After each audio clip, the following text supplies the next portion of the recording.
Hi, this is Jeffrey, and today I wanted to show you something very interesting from the history of the Brighton Line Q train. Now, what is this? This is something that I have in my collection that I've kept over many years, and this is a pamphlet that was given out to Brighton Line riders back in the latter half of 1997. What happened back then is that the Q train, which was up until that point all R-68 and R-68A subway cars, those subway cars were switched with the older R-40 subway cars, known as the slants because they had a slanted front. The R-68s were traded for the older R-40s sometime in 1997, and that caused a very big outcry among the Brighton Line riders. Now, what happened is this pamphlet was given out, and they did ask you to sign it. It's a several-page long pamphlet, and I'll show you the other pages in a few minutes. They ask you to sign it and send it in to the president of the New York City Transit Authority to demand that the R-68 and R-68A subway cars be restored to the Q train. Now, back then, the Q train was not the Q and the B as it is today. There was the Q Local and the Q Express because service was not restored fully on the Manhattan Bridge. So, let's read this article, which is part of the front page of this pamphlet, which is from the King's Courier of October 20th, 1997. Mass transit advocate and strap-hanger Assemblyman Dan Feldman is seeking answers from the TA as to the reasons behind the replacement of new subway cars with older, refurbished rolling stock on the Q line. In his letter to President Reuter, Feldman wrote, "Without any explanation and with apparent speed, the R-68A and R-68 cars on our Q line were replaced with older R-40 cars. This unsatisfactory move has elicited an outpouring of opposition." Feldman noted that although the R-40 cars may accommodate more standing riders, a 10-car train of R-40s has 160 fewer seats than an 8-car train of R-68s. As a result, by the time a train arrives at the Sheepshead Bay station during rush hour, few if any seats are left. Additionally, because the R-40 cars are lighter than the R-68 rolling stock, Feldman indicated that he has received complaints about the quality of the ride. The R-68 cars provide a much steadier or smoother ride than the R-40 cars, said Feldman. Finally, Feldman noted his additional concerns regarding the mean distance failure records for both sets of cars.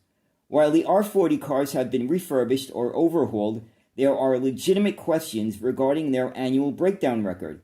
In fact, there are some that maintain that one of the reasons behind the shift of R-40 cars was to extend the life of these cars.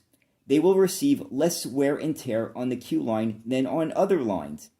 Feldman concluded, Brighton Line riders continue to endure transit service delays and problems, especially due to the Manhattan Bridge. It is only fair we at least reap the benefits of new and reliable subway cars. So there you have it. This is the article that was on the first page of this pamphlet. Now, I will turn it over and show you the rest of this document that was given out to Brighton Line riders. So here we have the 2 pages on the inside of this pamphlet. So the one on the left, I will read it now. It says, "Attention Brighton Line riders." And look at that. They have a graphic of a European-styled LRV on the page. I don't know why they chose that. You know, who knows? I guess whoever was doing it had no idea what an R-68 looked like. So, let's read this letter. Dear fellow strap-hanger, as a frequent subway rider and on your behalf, I voiced my opposition to the recent Q train car switch by the Transit Authority, see reverse. While the TA recently noted that one of the reasons for the exchange was to facilitate the installation of door obstruction sensing equipment, officials did not indicate whether we will get our cars back. Please be assured that I will continue to fight for the restoration of our R-68 cars.